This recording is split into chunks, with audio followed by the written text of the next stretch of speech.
Hi children, welcome to Euclid Learning. So this is the fifth part of 2020 O Level ICT paper discussion. So if you haven't watched my previous videos, I have done separate videos for the each grade from grade 6 onwards.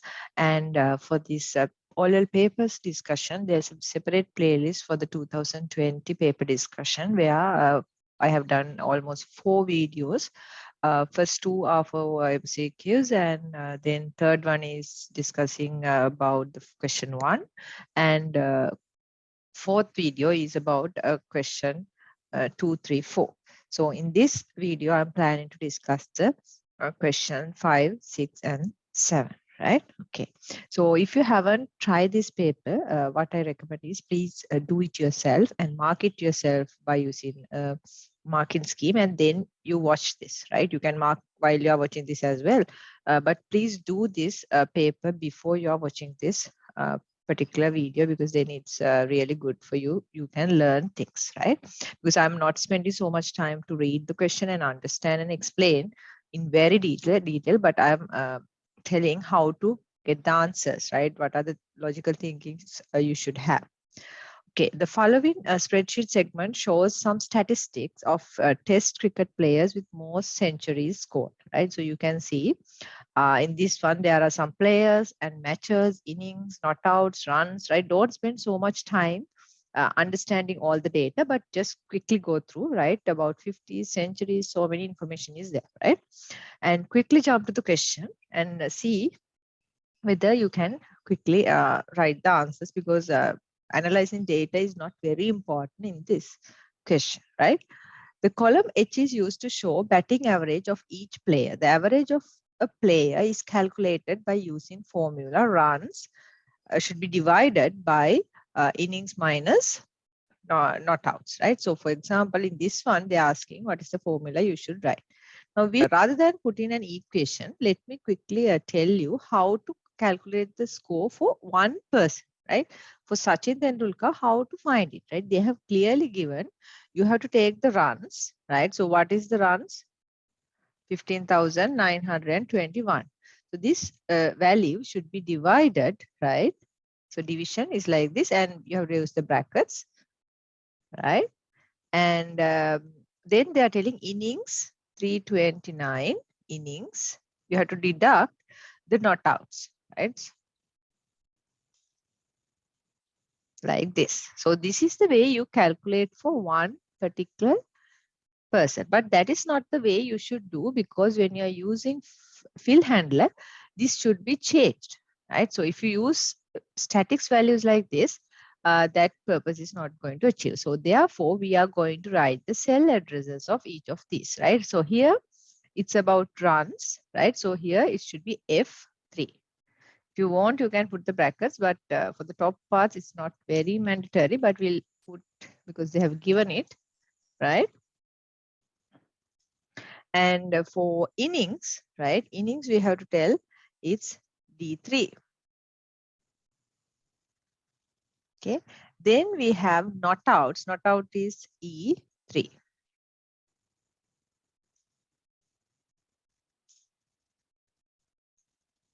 Okay. So this is the answer. So here, don't worry too much about this bracket. It's not a mandatory one for the first one, but the second bracket is a mandatory one. Okay. So this is the answer for the first part, right? They are telling what's the value, you should put it under H3 cell. Then they are telling, assume that the formula entered to cell H3 is copied to cell range H4 to H22. That means the whole thing we are copying, right? So then what will happen in the formula 20 in H22? So here what's the formula? So same thing with new values. Now I told you earlier also, when you go down like vertically, what will happen? The column headers are not going to change, right? Column headers are not going to change. Only it will change is the row number. So here all these things will be 22. That is how you do with understanding kind of. But if you don't get it, you can do it from the beginning for this player as well. For example, for this player, you can think, okay, runs is this one, F22, okay. Then what's the next formula? Innings minus runouts. So innings, this one, right? D22 minus not outs, E22, right? You can again think about the formula and write it from the beginning. But if you know the concept of how these relative cell addressings work, then you can quickly pick the answer. Next one, write down the steps to display these averages in column H with 2 decimal places. Yes, this one is not very easy.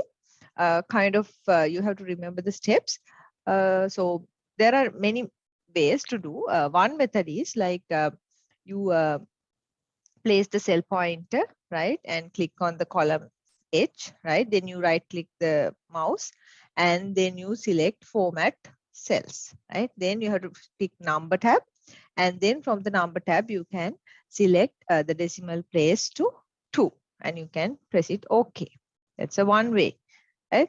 So there are different ways you can use, right? For example, you can use this decrease decimal option, right, and make it until 2 decimal places like that. So based on your software, you can write the steps. Okay. I'm not very happy about the question because you have to write the steps. It depends. You have to write whether it's Excel. So I have explained the Excel format. So in other word processing softwares, it will be different. So you have to write the word processing software you are using, and then you have to write the steps, right? Okay, next one. Write down the formula in the form function cell 1, cell 2 that should be entered in cell H24 to find the highest average. Now here in this column, we have all the averages, right? Now we have to tell, okay, I want the maximum of it, highest average. So what is the formula you have to write? You have to write max, right? Max. So under max, that is the function, right? So you have a few functions you should know, like sum, average, and max, mean, count A, like that. So these functions you should know.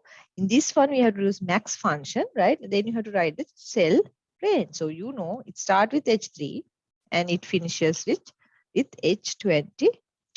So this is the formula for the question 4 part. Last one. Write down the most suitable chart type available in spreadsheet software from the given list of charts for the following, right? To show the number of centuries, 50s, and ducks obtained by S.R. Tendulkar. So what is the best chart you can use? It's the pie chart, because in the pie chart, you can nicely compare, okay, he got like many centuries, lesser 50s, lesser ducks, like that. You can do the analysis very easily. So pie chart will be better. To show the comparisons of the centuries, 50s, and ducks obtained by all players in the same chart. So here there are so many people should be represented. So here, better one will be bar chart or the line charts, right? Because you can compare each of the players, right? Okay. Next, 6th question. So not very hard. 5th one is also very easy, Excel one. So we'll read the 6th question, right? So this is a scenario related to development of hotel management system, right? Malani, the deputy general manager IT of Stay Here Hotel, proposed to introduce a new computerized system to the hotel. This is mainly due to limitation of the existing system, existing hotel management system to meet the quality requirements such as performance and security. So the existing system have some issues, so they are planning to go for a new system. Malini assigned 2 programmers, Nimal and Anwar, to develop the room reservation and inventory management components respectively. So these are the developers. After completing these 2 components, they merged the 2 components, and Krishna, who is a member from the testing team, was assigned to test the merge version, right? Afterwards, several new components were added. Again, new components, not only the first 2, they have added more components. Once the new system is completed, Pradeepa, head of the testing team, arranged testing session with the end users, the hotel staff of the hotel management system. During this session, most of the end users requested training sessions to be familiar with the functionalities of the new system. Therefore, it was decided that it is better to run both systems together, the older one and the new one, and terminate the old system only after all end users are properly trained. So they plan to run both systems together. So first one, which type of testing was carried out by Krishna? So they clearly tell, right? They have integrated, they have merged the two systems together, and then only Krishna started doing testing. So actually, what is test Krishna has done? It is integration testing. Which type of testing was carried out by the hotel staff? End user testing. End users, right? So that means acceptance testing. Who carried out unit testing of new hotel management system? Now, actually, they have not very directly told, but you know, Nimal and Anva has developed these two components separately. So definitely each component, they have done the dev testing, right? So unit testing is like only one part, only one component, only you are testing. So we can tell Nimal and Anva, right? Both names are required. Both names are required, have done this unit testing. Next one, the development team used the iterative incremental model to develop the new system. State one reason to justify this decision. So hope you remember the waterfall method. Everything happens step after the step another. But here we can clearly tell they initially they develop room reservation and inventory management systems, right? Then only they have introduced several new components. That means it's not one-time thing, right? Like waterfall. In the waterfall method, you first identify the requirements, you design, right? You develop, then you test. Again, no development. But here, it is clearly mentioned that the project is developed as a collection of multiple components, right? So one component after the another, right? For example, first two components were done, fully integrated, tested, and then only new components were added. So therefore, we can tell it's very clear that the project is done in several increments, right? So therefore, it's iterative incremental model. Okay, last one. What type of system development approach is used for the above hotel management system? So hope you remember, we have several ways of doing the deployments. So here it is parallel deployment. Nimal logged into an online banking system to transfer money to his son. Nimal entered the account number of his son and the amount to be transferred. The system requested a PIN number to approve the transaction. After verifying the PIN number, the system displayed all the transfer details and obtained final approval OK from Nimal. After successful completion of the transaction, Nimal received an e-receipt, right? Write down two inputs, two processors, and two outputs of the above scenarios. So what are the inputs? Right, okay, Nimal logged into a system, right? Nimal entered the account number. Okay, Nimal entered the account number. So this is the input. And the amount to be transferred, this is an input. The system requested a PIN number. So PIN also we have entered, right? So these are few inputs, okay? These are few inputs. Even obtain the final approval, okay. You have to click some okay button. So these four are actually inputs, right? So what are the processors, right? In the backend, what are the processors? After verifying the PIN number, that's one of the process happening. System transferred, displayed all the transfer details, right? That means it actually processed some details in the backend, right? So that is also something happened in the backend. Then obtain the thing and receive the e-receipt. So generating the e-receipt, right? So these things are happened in the backend, right? So those are the processors. So what are the outputs, right? Initially, it requested the PIN. So that is you see some output, right? You see some PIN request message, right? Then it display all the transfer details. Again, a message will be shown, right? And then finally, it gave you an e-receipt. So these are the outputs of the above scenarios. Okay. Seventh one, last question in this paper. So here they're asking the difference and a similarity between. So remember, there is and thing, right? Two things are asked, right? So please, when you're presenting your answer, you have to present it very clearly. Don't write everything together. First, write a small heading, similarity, right, between variables and constants. So write similarities. Oh, you can just write similarity, or you can write similarity between variables and constants. So write one similarity. For example, both will have names, right? Both will have data types, right? Both will used to store data values in a computer program. And both variable and constant will need some memory space. Okay, so those are the similarities. Then write another small topic, difference between variables and constants, and then write the answer. So presentation is very important, right? So in under that you can write, okay, values of a variable will always change when you're executing the program. But when it comes to constants, this value is not going to change while you're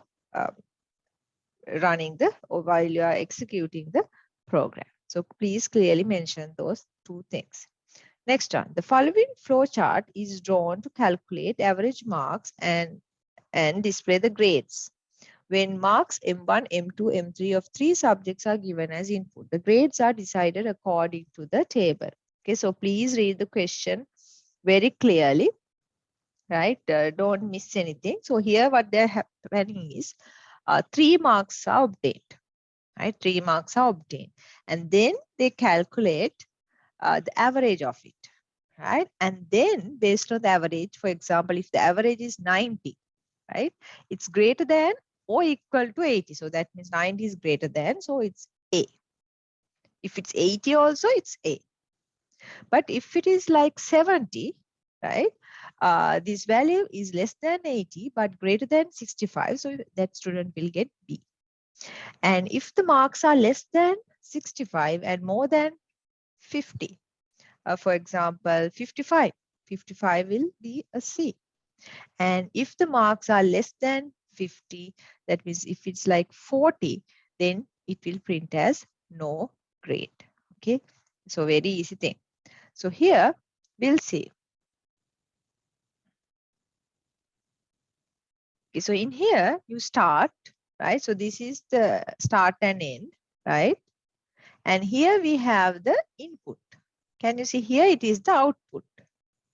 All these are outputs. Can you see? And this is the process. So what's the process here? We have to calculate the average. We have to calculate the average. So you can simply tell, okay, my average is, right? You have to add all these 3 values. So this is maths. Don't ask me how to get a average, right? So this one you should know from maths, right? And you have to get the total of 3 marks and you have to divide it by 3. So this is the average. Okay. Then here, what is this diamond? Diamond is for conditional checks, right?